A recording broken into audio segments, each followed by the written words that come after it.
Good morning, everybody. We have a chat with Dan Gingrich today, and Dan is one of my heroes. Dan is one of the greatest horn players I know, and he's also one of the nicest people I know. He's associate principal and honorary principal horn of the Chicago Symphony, and we are going to go live with Dan right now. Let's find Dan on our Instagram viewers. And everyone give a warm welcome to Dan. I know his daughter Dawn is watching from Munich, Germany. Hi, Dawn. Dale Clevenger's watching. Let's see, Mary Barnes Gingrich is watching, I think. We have a lot of people. We're just waiting for Dan to join. Sometimes it takes a minute for these technological things to kind of go through, but I'm really excited for everyone to get to know Dan as a person, and I feel really lucky to have this time with him. Dan, how are you? Hey, I'm good, David. Hey, fantastic to see you. Good to see you. Am I sideways on your screen? You are sideways. Let me fix that. Hey, fantastic. Okay. So somebody wanted to say hi. This is Muffy. Oh, well, Mimi is meowing here. She may end up on my lap. So Muffy is a German cat. She was from Berlin. She came all the way back from Berlin, Germany with me. Yeah, Mimi is a Russian blue. Oh, man. She wants to say hello. Oh, my gosh. Say hello. Oh, man. Okay. Oh. Later. Is that Dawn's cat? Yes. Yeah. Yes. Dawn is all alone in Munich. Oh, man. She couldn't bring Mimi? Not yet. Someday we'll work on it. It's a little complicated. Yeah, I know, exactly. I was really lucky bringing Muffy back. But I didn't know you were a cat person. I heard there's a kind of an interesting story. You had allergies to... Yes, I'm horribly allergic. But, surviving. Yes, I grew up dog people. My father raised beagles. No kidding. Yep. Yeah, it was one of his passions. Did he take them hunting, or was he? Yeah, he did some rabbit hunting, but field trials. No kidding. Wow. So, did you help train them as well? By the time we had 3 boys in the family, my mom said a pet dog would be enough. So his breeding days were over by then. Oh, that's funny. I didn't know that. So you grew up in Chicago. You were born and raised here? Yes. Yep. Yeah. My father came to Chicago from Pennsylvania to study operatic voice. Really? And met my mother, who was a pianist and organist, and so yeah, we had plenty of music in the house. So your mom's family's from Chicago then? Yes. Okay. And what neighborhood did you live in when you were growing up? Stickney, if you really know your Chicago geography. I'm learning. I don't know yet, but a shout out to Stickney.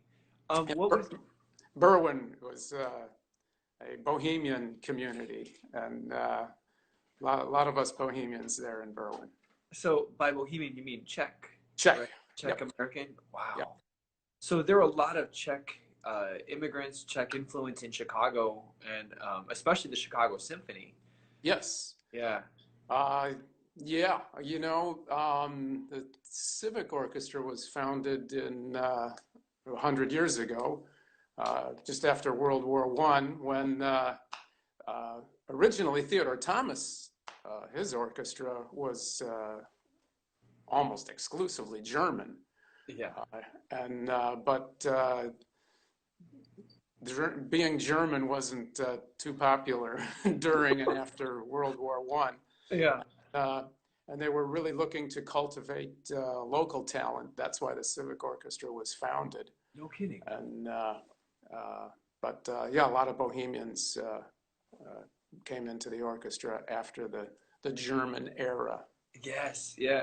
You know, my great grandmother was German, and they spoke German in the home like, almost exclusively until World War One, Right. and then it just all immediately stopped. Had to Just stop. yeah, it spoke English. Yeah, it was. Yeah. It's kind of sad that we lost some of that culture and some of that tradition, but True enough.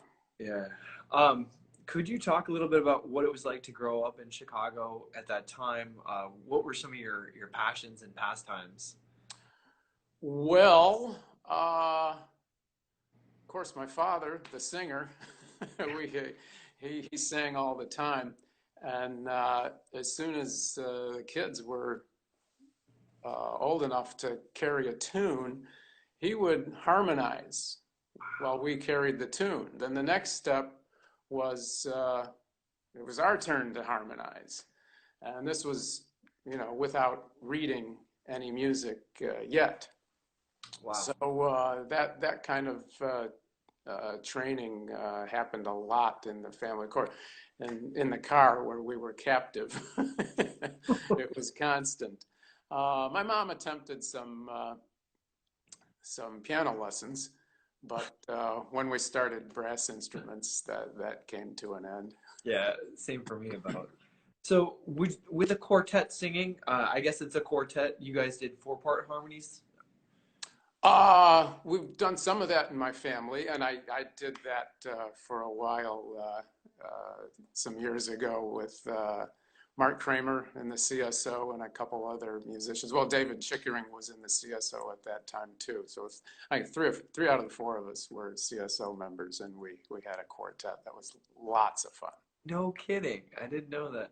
So Yeah. do you think that singing with your father and singing with your brothers intuitively taught you how to listen to other people while you were creating a sound?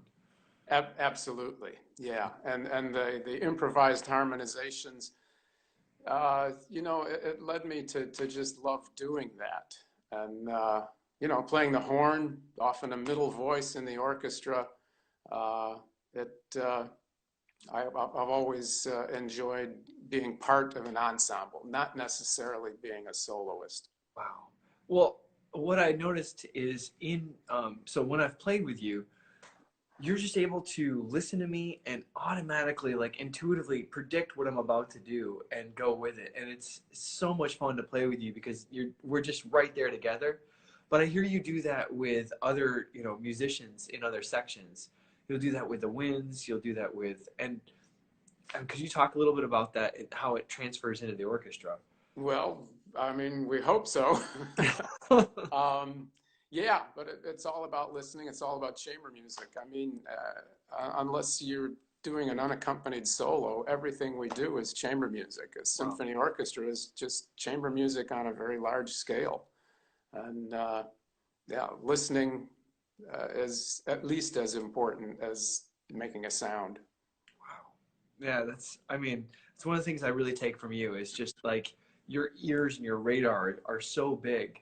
And whenever we get a line in the orchestra, it seems like, yeah, I mean, we're not the first ones usually to play it. It's somewhere else Hmm. in the orchestra. And you're so quick at like hearing what they do and imitating it and then doing it. And Well, I remember, boy, when I first got in the Chicago Symphony Orchestra, and it was a section full of experienced players, and I was just astounded how they knew how to shape the phrase, how long the notes were going to be, and I felt like I was guessing, and not only was each of them able to do it, they were doing the same thing together, and that's part of getting in the swing of what we do. yeah. Could you talk a little bit about when you joined?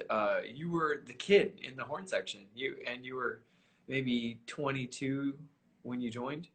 Yeah, um, uh, it was it was a great time. I had no expectations. I mean, when I took an audition, I never had any expectations, but things worked out, and I did have uh, really good training, being in Chicago and growing up here and being exposed to so much here. Maybe that goes back to your first question about what it was like growing up in Chicago. But yeah, well, I guess maybe I should back up. Yeah. My school had a tremendous music program. And of course, my father, the singer, but he encouraged brass playing. He loved the brass instruments. Really? So what happened was, boy, I'm really backing up. My older brother took up the trumpet. Okay. But he brought it home and he demonstrated it, how you make a sound, what the valves do. And by that time, I'd taken enough piano lessons. I was reading music very basically. Wow. But after he explained how the trumpet worked, I think it was a little unclear in my mind whether this was his trumpet or our trumpet. So, because I was fooling around with it constantly. Wow. So my father literally, on his way home from work, stopped at a pawn shop and invested $15 in a mellophone and said, "Here you are, Danny. This one's yours." So I was only in the first grade at that point, but I took to it, enjoyed playing it, figuring out fingerings, and so I got an audition with Mr. Wilkins, the school band director, and he said, "Yeah, okay, if you want to join the band in the first grade, you can do that." So did that. The following year, and I played with, boy, I had cousins in the band. It was great fun. I still have cousins who are musicians, by the way. My cousin Tom, who's a tremendous jazz pianist, cousin Tim, who's a band director, and just in the past year, he has a son now who is also a band director. No kidding. Tim's up in Green Bay. His son's in Illinois here. Where was I? You were talking about you joined the band and you had lots of cousins in the band. Yeah, Mr. Wilkins was fabulous. Because he was a brass player. Wow. I took private lessons with him, and he would stand on the podium during band rehearsals, and it was such a great program. He had 3 bands in the district, 3 different levels, and he would stand on the podium with the baton in one hand. He was a trombone player, but he had a baritone horn that he could play one-handed. So he'd have the baton in one hand and the baritone in the other, and he would play, which is a great way to lead kids. Yeah. And so that was just a tremendous experience. Got to high school again. There were 2 bands in an orchestra and a great music program. And a friend of mine who was a senior when I was a freshman, his name was Dan Busta, and unfortunately we just lost Dan last month. Not Corona related, but Dan struggled with health issues for the second half of his life. But at any rate, he was a great mentor. By the time, of course, he was a senior when I was a freshman. The next year, he was at Roosevelt studying the horn, downtown Chicago. And he came back, he said, "This is an excerpt book." And these are excerpts. There are auditions for the Chicago Youth Orchestra. There was only one Chicago Youth Orchestra at the time. Yeah. Said, "Look, just learn this material. You're taking the audition." We did that, and then came back and said, "Okay, there's auditions for the Civic Orchestra. Here's the list." And he just insisted that I do that.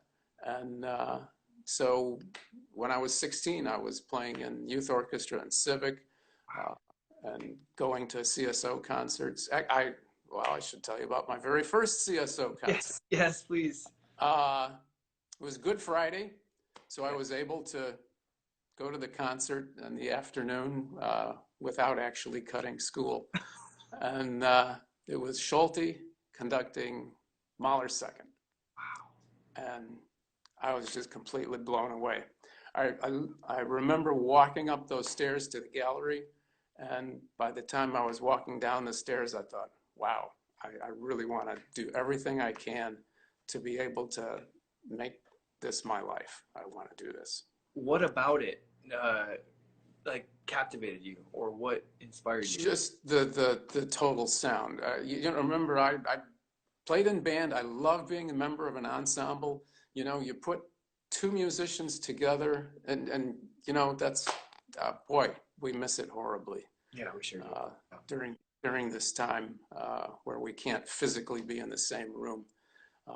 But you put two or more musicians together, and the result is always greater than the sum of the parts. And that made an impression on me from childhood. And when I heard the Chicago Symphony Orchestra, it was just overwhelming what the result of all that effort on the stage. And I just had to be a part of something like that.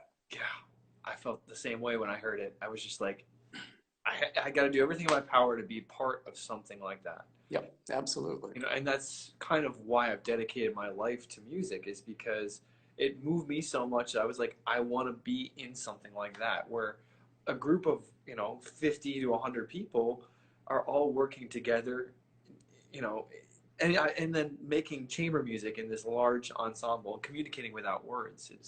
There's really no, and then we play some of the greatest music ever written. Yes. It's yep. So what was it like for you after studying? When was the first time you played with the Chicago Symphony? Did you guest as a sub? I did once, but I was already playing in Rochester. Okay, so Rochester was your first job? Yeah. Yeah. Okay. Can I back up? When did you study with Mr. Brauch? I did not study with Mr. Brauch. Okay. My wife Mary did. Okay. All right. So I had met Mr. Brauch, of course, and but I studied with Dick Oldberg. That's another thing that Dan Busta did for me. He said, "You're going to study with Dick Oldberg."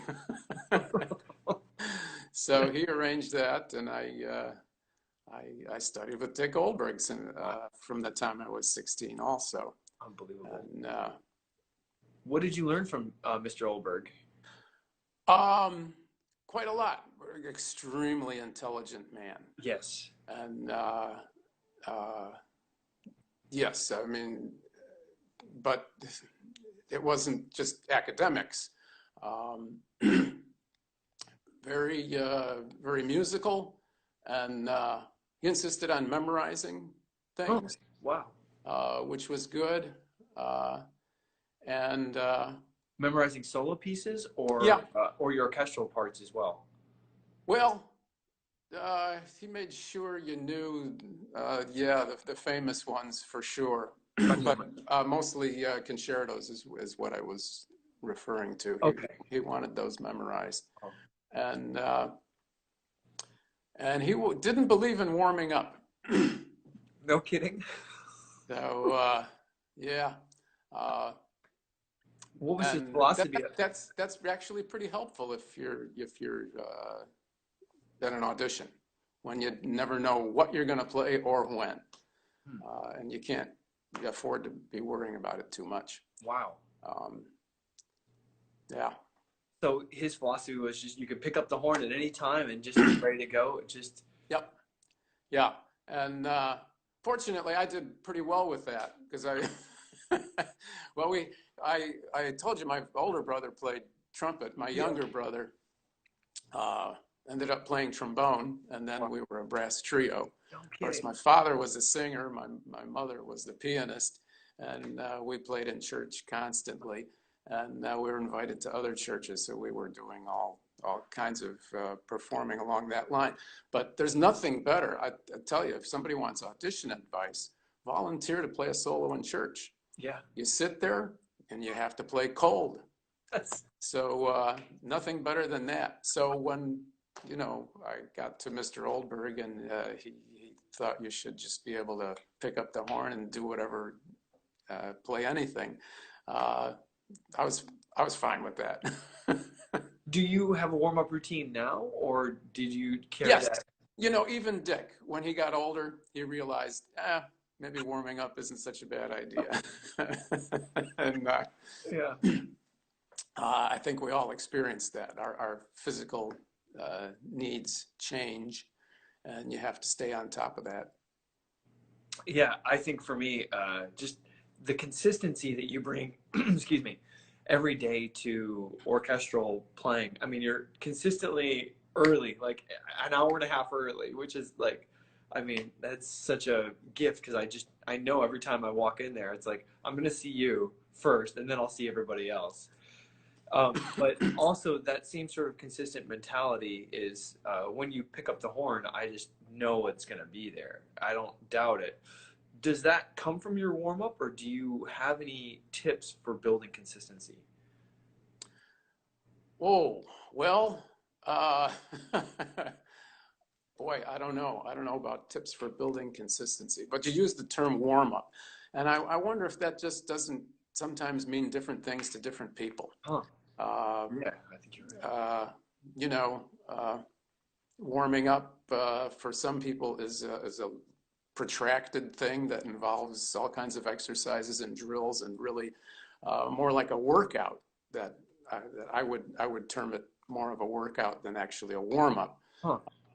Warm up is more like what you really like to do before you do what it is you you have in mind or you're assigned to do for the day. Oh, wow.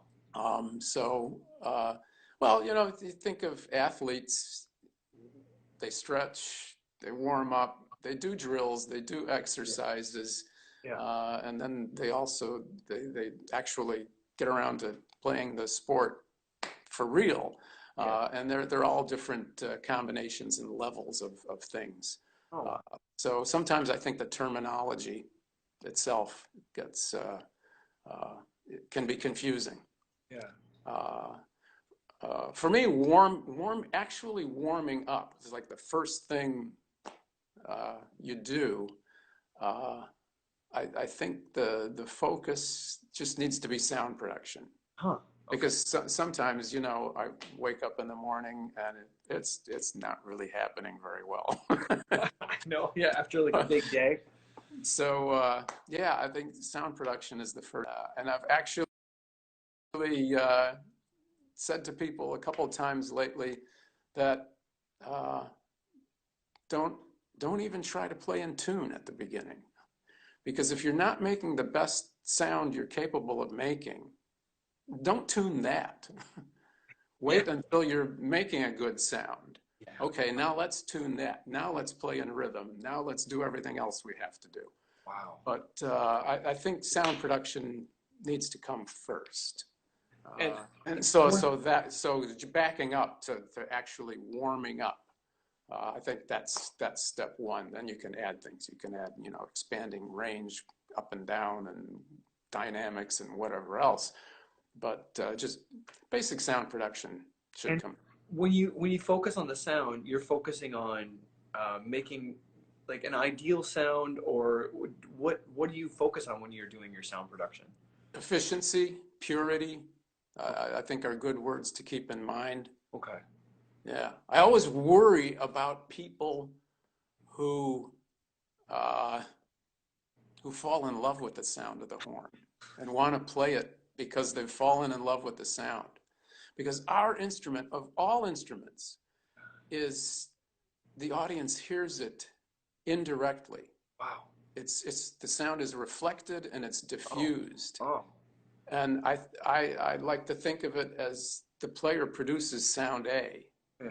The audience hears sound B. Yes. Yeah. And if you're trying to reproduce sound B, your audience hears a sound C that you didn't necessarily have in mind. Holy smokes. So as far as sound production, I think it's important to stick with purity and efficiency and leave it at that. Wow. Absolutely. Yeah, exactly. Purity and efficiency. I mean, it's just, for me, you have one of the nicest sounds of any horn player I've ever heard. and it's in it's in Say. every note, every register, every dynamic, and it's also at any speed. And I think that's what the difference between a young player and a professional is that they keep that really beautiful sound and they keep it easy through any technicality. Well, you're very nice. You're wrong, but you're very nice. Thanks anyway. No, I really, everyone talks about your sound. Could you describe the sound? I mean, well, first of all, when you joined the Chicago Symphony, what was the sound that you heard? Like, what was the Chicago Symphony brass? This is overwhelming. You know, you got Bud Herseth sitting behind you, and Jacob's on the bottom, and Dale leading the horn section, and uh, you just try to do your part and fit in, and boy, it's pretty intimidating. Yeah. Yeah, I know. I know. Trust me. Every day I look around, I'm like, holy smokes, I get to play with you guys. Um, Yeah. when you first came to the orchestra, what did you notice about Bud? Like, what was Bud's playing? Like, what was it like? Um, well, he was just the consummate leader. Yeah. You didn't have any choice but to go along with what he was doing. Yeah. It was just absolutely definitive, and he knew what he wanted, and he did it. And yeah, you had no choice. Wow. Go along. Wow. I mean, how do you think he came up with those musical decisions? Like, he was like, I want to go here or I want to go there, and this is how I want it to sound. I mean, he had a concept for everything he played. And Yeah, yeah, he was very methodical. I mean, uh, he didn't really let on too much that he was as methodical as he was, but he was. yes, yeah, You know, it sometimes, and it's part of performing. You know, it looks like it's off the cuff. You know, sounds easy, looks easy. Boy, it must be easy. yeah. Wow. I mean, that's kind of one thing I think is maybe more your philosophy when you play. You've really thought about the parts and you've really studied the score, and you clearly know what you want. Could you talk about how you come to those decisions? Well, I think a lot of it has to do with experience. Okay. It's very interesting uh, when a conductor comes and we've played the same piece Mm. a year or two ago. It's fresh enough in the orchestra's memory. Um, if it's a conductor who is a good leader and knows what they want and they can convey it, everything's fine. Mm. If the conductor is a less strong leader, Mm. okay, well, let's say a weak leader, Yeah. Yeah. that previous performance, if it was a really good performance, Yeah. the orchestra has a memory of it, Yes. and it's hard to move away from the tempi and the way of playing that we all recall from the previous performance, and it becomes obvious after you've been in the ensemble for a few years. You see this happening time after time. Wow. Wow. So a good conductor, a good leader can get what they want. Yeah. But there's not much going on the podium. The previous terrific performance will seep in, and the conductor may have to fight for the tempo he wants and all kinds of other things. Wow. So I guess the question is, how do we sacrifice our ego so that we can do exactly what the music demands, number one, and number two, what this new conductor is asking? And, because I think for me, when you play, it's selfless. It's number one, what the composer wanted, what's on the page, those details. But then, if the conductor asks you to do something, you're immediately willing to change. And it's really great to see. Yeah, Again, it's chamber music. It's listening to what other sections do with things. Yeah, and interesting. You mentioned what we see on the page. Uh, I've been talking to students a lot about that lately, and the difference between what we see visually and what we have to interpret and create orally. The composer leaves us all kinds of valuable clues, things that we can't afford to ignore. At the same time, we have to go beyond that. And there are actually some things on paper that can be misleading, and we have to be very careful about that too. A very obvious example is a crescendo, which is a short crescendo is printed as a wedge, 2 straight lines. Yeah. And very often the crescendo has to be delayed, and most of it has to come at the end, and there's a flair to it. Yes. And you know, if the composer actually drew a crescendo the shape they want, it wouldn't be straight lines most of the time. Wow. But just for visual clarity, that's the way things are printed. So our eye picks it up and we know that's a crescendo. Doesn't mean that it has to be incrementally gradual, exactly the way it looks visually on the paper. We interpret, and we have to balance that. We have to take the things from the composer that are on the page that we can't afford to ignore, but we can't confuse them with things that are inadequate on the page. Wow. So when you look at a score, what things really stick out to you as being your first priority when you're looking at a score to study a piece? And what are your second and third priorities? Of course, where the line is. Okay. Yeah. Mendelssohn, Scottish Symphony, number 3, Scherzo, third horn, famous orchestral excerpt. Play it on auditions.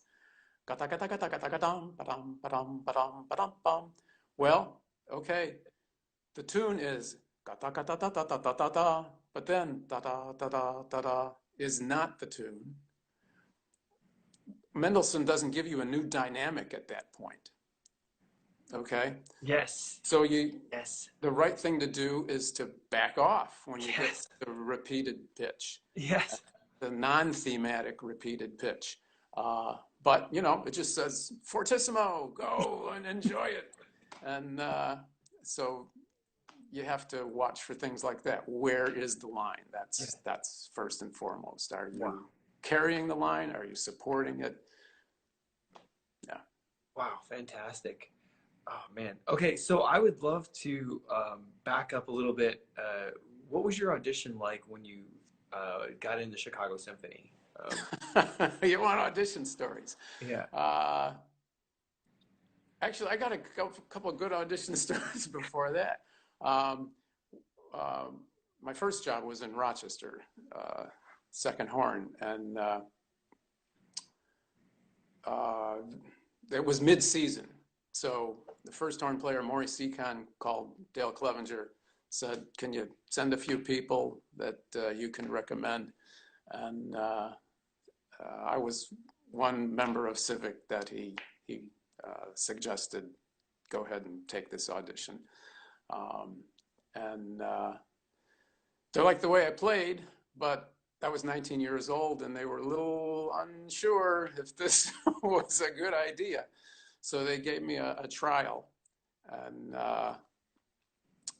they gave me a 2-week trial, and we rehearsed the first program, and after the first concert, Maury said, you've got the job, we're okay here. So there was always that uncertainty. Actually, there was uncertainty when I auditioned for the National too, which was my next job. That was a third horn audition, and boy, things were different in those days. You know, well, some things were different. Mm. Well, the you know, great advice is sleep in the city you're going to audition in. Yes, I think that's a really Well, that wasn't an option. And, you know, getting time off yeah. from an orchestra really wasn't an option then. It was your job. You showed up, you did it. So we had a rehearsal in Rochester the morning of the national audition. Mm.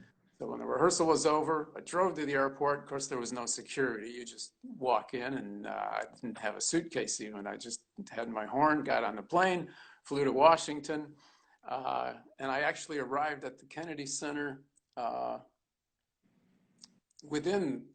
before the time they had given me in a letter, whatever it was, 2 p.m., 3 p.m. or something. Wow. And I walk in the door, and they say, well, the preliminaries are over.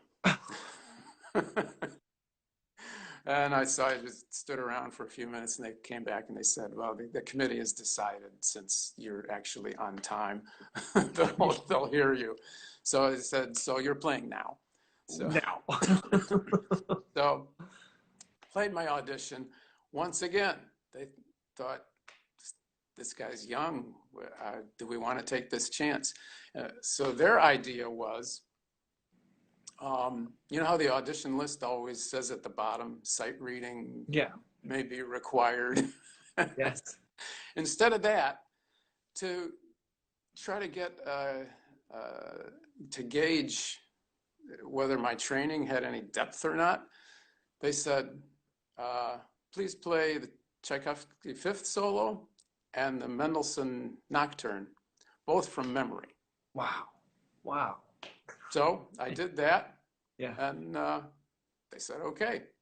So that was my second audition experience. Then in Chicago,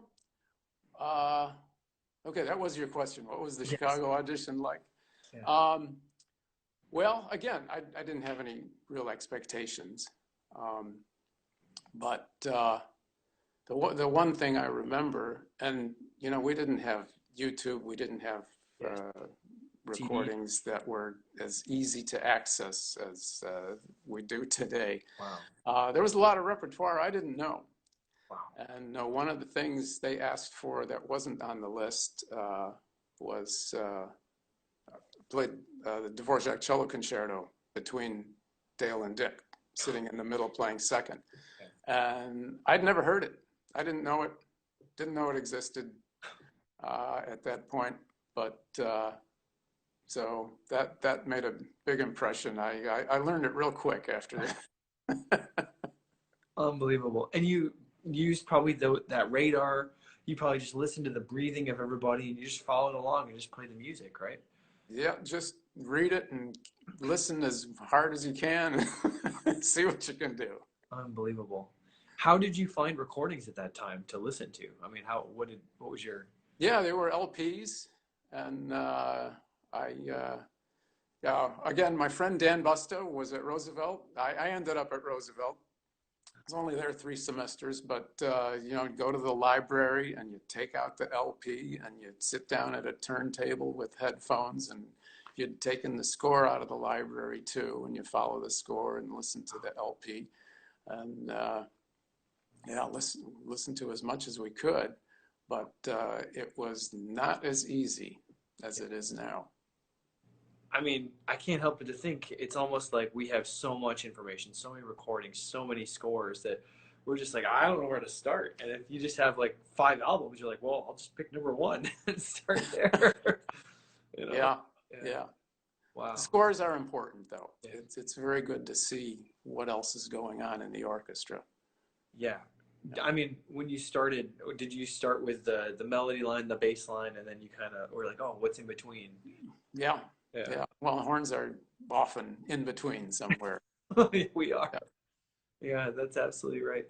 What did it feel like to win the Chicago Symphony audition for you after?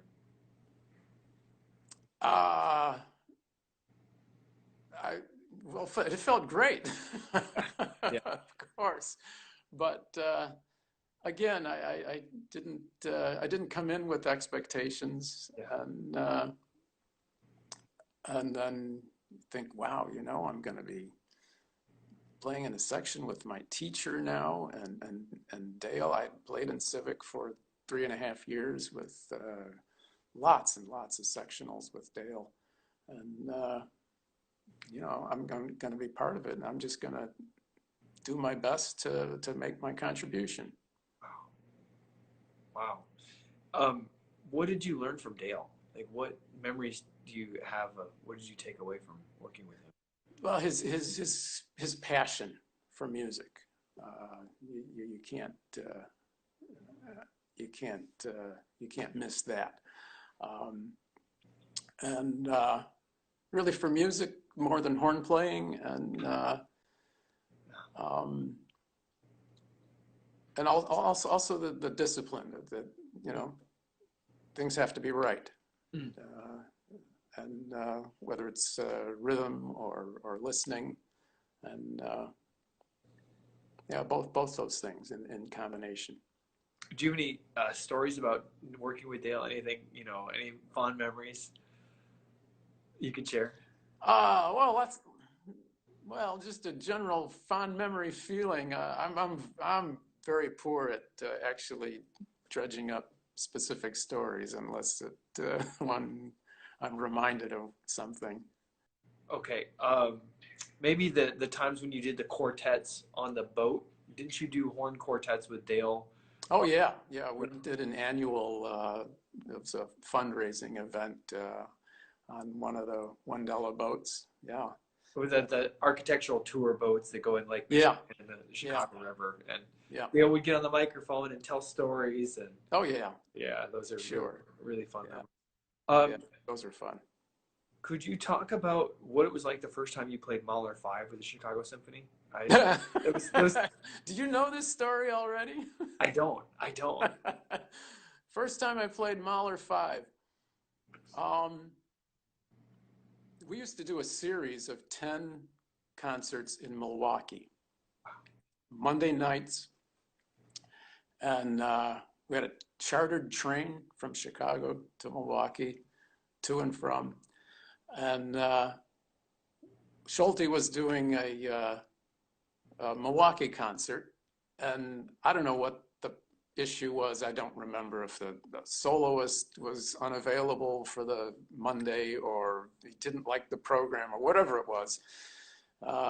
He just decided, instead of doing the program we did in Chicago, Thursday, Friday, Saturday, we're going to do Mahler 5 in Milwaukee. That was my first Mahler. There was no rehearsal. Wow. And what was that like to all I had to do was follow along. Everybody else knew it. Yes. I mean, that was kind of a calling card of the Chicago Symphony, right? Absolutely. Yeah. And you probably heard them play Mahler 5 in Orchestra Hall while you were in Civic, right? Maybe? Yes. Yeah. Yes. Wow. Yeah. What was Bud like before he started Mahler 5? What did he do backstage? What did he do as his warm-up? What did he do on stage? I mean, that's kind of like, starts with the trumpets. Yeah. Boy, I don't remember much in the way of specifics. He did his warm-up, and he took care of his own business. I mean, you didn't bother him much before the concert. Yep, that's good advice. But, what was that opening like? Can you recall, Oh,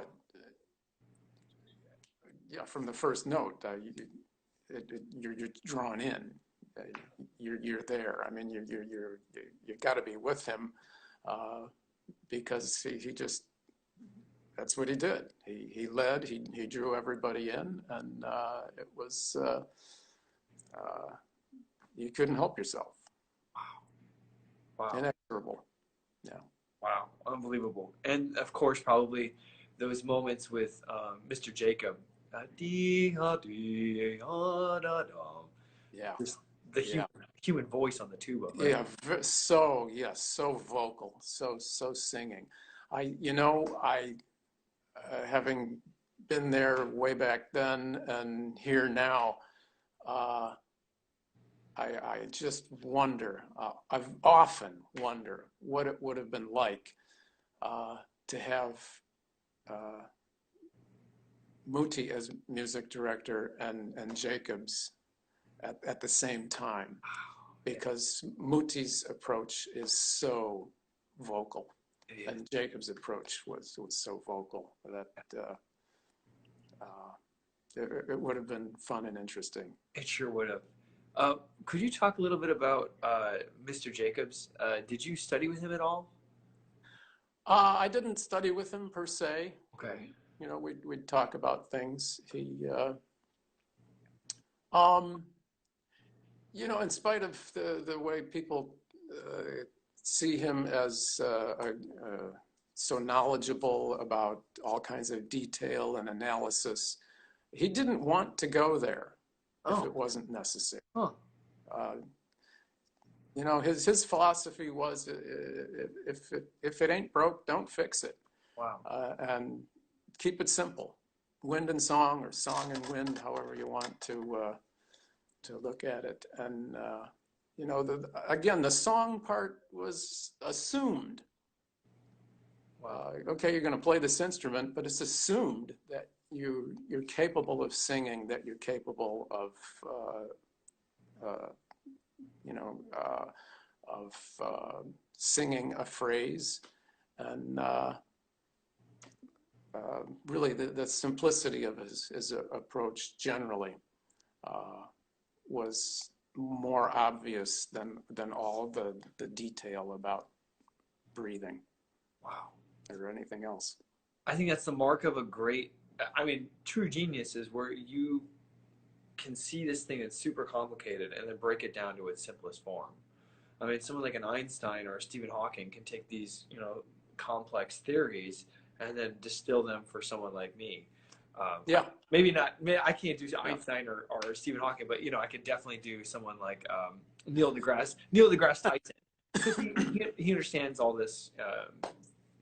Yeah. Physics. Well, it reminds me of what we were talking about with Odo yesterday, about playing basketball. Yeah. You're not thinking about the position of my hands and my feet and what each part of my body is doing when you're playing the game. Yeah. You're just playing the game. Yeah. Yeah. Yeah, you're just thinking about, okay, there's the hoop. Let me see if I can get the ball in the hoop. All right, there's a guy. Let me just see if I can move around this guy somehow. You're just trying different. Yeah. Yeah. I mean, mentally and physically, you're drawing on a lot of experience while you're doing that. Yeah. But you're just playing the game. Yeah. Fantastic. What was it like to work with Mr. Schulte? Schulte was fiery, and he loved contrast. Really, yeah. And but he was hard on himself, I think. Oh. I mean, in a good way. I mean, he really worked hard. He was very consistent. He was very aware of tempo. Of course, that's the conductor's job. But he wanted to be consistent, and he was. Yeah. You know, the stage manager times everything we do, and Schulte would do Mahler symphonies an hour long, and he was never more than 5 or 6 seconds off from one night to the next. No kidding. Of course, then Barenboim was the next music director, and he was very much about leaving things open and open to new interpretation every night. Yes. And he could be 10 or 12 minutes off. But two different approaches, but you know, very successful, very musical. Do you think the sound of the orchestra changed from Schulte to Barenboim eras? Oh, yes. Yeah. I mean, just the way a conductor looks. Of course, you know, with the disclaimer, we do get conductors on the podium who aren't very convincing, shall we say, and they don't influence the orchestra's sound. Oh. But conductors who are convincing, just the way they look, the way they move, Wow. Creates a different sound in the orchestra. Wow. Yeah, I mean, a hard motion could make like a hard sound. A, Absolutely. a subtle gesture could really make a really warm, rich.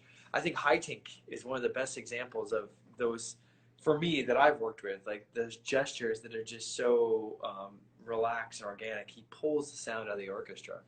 Yes. Yep. You worked with Maestro High Very, Tink. very natural. Yes. Very natural. Not contrived.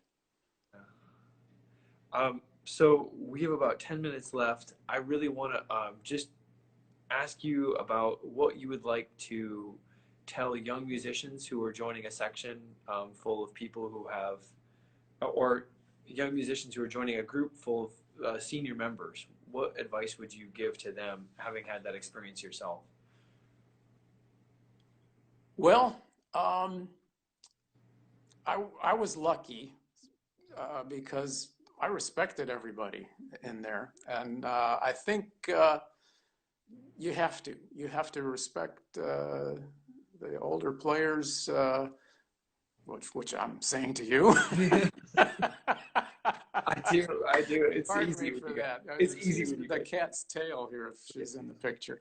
Um, yeah, I had utmost respect for the others, and I just wanted to fit in and do my part, make my contribution, and I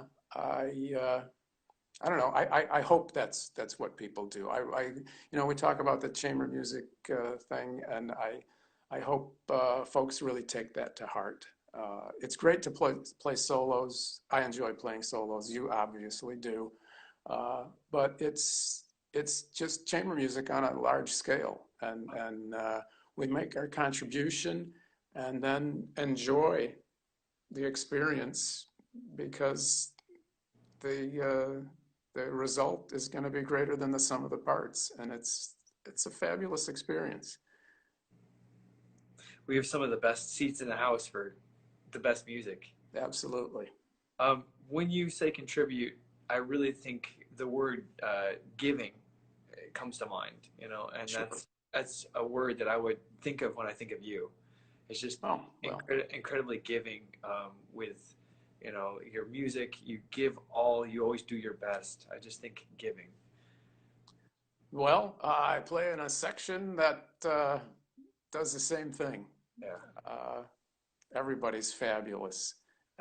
Everybody in the section can do anything, and any one of them could play any part, and it would be great. And uh, it's just wonderful to work in a section that works together that way. Wow. I'd love to just hear about the experience of you recording the Brahms Trio with Dawn, your daughter. Oh, Yeah. this is her, by the way. That's Dawn. Oh. That's a painting my wife made. Uh, Mary has never let more than 2 years go by without doing a portrait of our daughter, Dawn. Oh, wow. So this one is entitled 5.5. Oh. And yeah, recording the Brahms. Well, we played it quite a bit before we recorded it, obviously. Just a fabulous experience for a parent.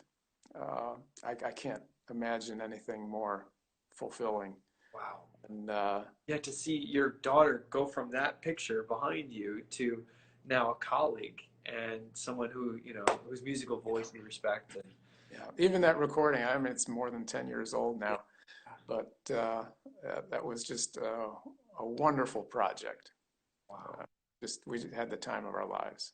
Yeah, you always have those memories of making music together and collaborating together, and it's still in your family from the beginning when you started with singing with your dad to now playing with your daughter.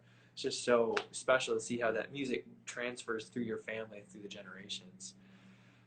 Well, it has been. Yeah, that doesn't always work that way. Not everybody turns out to be a musician, but we didn't force her. She insisted. Wow. We knew she had some ability. She had this little golden book of songs or hymns, whatever it was. And at some point, we realized she had the thing memorized, cover to cover. You know, it had a dozen songs in it or something. And then one day, Mary realized, wow, she not only has it memorized, she moves from key to key, from one song to the next. Come on. One would be in C, she'd go up a step, the next one was in D. She had that memorized. So, and well, what happened was when Dawn was born, Mary had a wonderful career freelancing on the horn. She played extra with the CSO, the opera, Milwaukee. She played. I still have. I have. Oh yeah, she's conducting now. Yes, I live with the most creative person I've ever dealt with. Well, I don't know. Maybe Leonard Bernstein is more creative, but that recording of you playing. I just have to stop real quick. That recording of Shostakovich 7 on that third movement, your low horn playing is the top low horn playing I've ever heard, man. It's that. I loved playing fourth horn, and then I've been so privileged to be able to play several positions, high and low in the orchestra, and it's like multiple careers within one career. It's been a great ride. But fourth horn is fabulous fun. He said you were the best low horn player he's ever heard, and I think that's right. Really quick, could you finish about your wife Mary? You just said she's the most creative person you've ever met, and I'm sorry, I didn't mean to interrupt you on that. Oh, absolutely. Yeah, I was listing the things she's done: extra with the CSO, opera, Milwaukee Symphony. Broadway shows, King and I with Yul Brynner, My Fair Lady with Rex Harrison, you name it. Lots of jingles here. Used to be a big jingle industry, recording commercials and things. And she had a great career doing that. When Dawn was born, which is what I was getting at, she took a hiatus and she was playing piano, accompanying a friend's Suzuki classes. Well, so our daughter attended these things from the time she was in diapers. And she just desperately wanted to play the violin because she saw all these kids playing Suzuki violin and having fun with it. So we eventually let her do that. Wow. But we live in a creative household here. Wow. I mean, I can just tell you're so proud of Dawn, and she's in Munich right now. So just hi to Munich, and I know we can't physically be there right now, you and I together, but and I know Dawn's in Germany, but we're all connected with music, and we're all connected through the spirit. Lastly, could you just talk about how music is so important right now? Absolutely. We're going through an extraordinarily difficult time. And Mary and I are talking about things that people will want to retain from this time. People have been forced to drop out of the rat race, and they have more time for their families and time for lots of things that they haven't had time for. And they're going to want to hang on to those things. But there are also things that we're missing.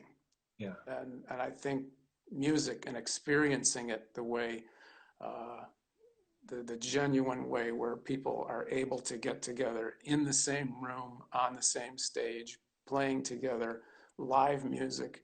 I really believe people are missing that. I know I am, but I think a lot of people are really gaining a new appreciation for what they're missing right now. Wow. I think and hope there will be tremendous demand when we are out of this. Yeah, I agree. It's something that's so important for the spirit, and it's so important for our souls. And honestly, I just want to thank you so much for your time today. Thank you again for coming on the Fireside Chat. It's just really great to get to know you and your story, and to hear some of your insights on playing the horn. And I can't wait to be back to work and share the stage with you again. Great to see you and hear you, David. Yep, it's been too long. Hey, thank you again. I'll see you soon. Okay. Bye, everybody. Thank you for watching, and hi all over the world. All right. Thank you.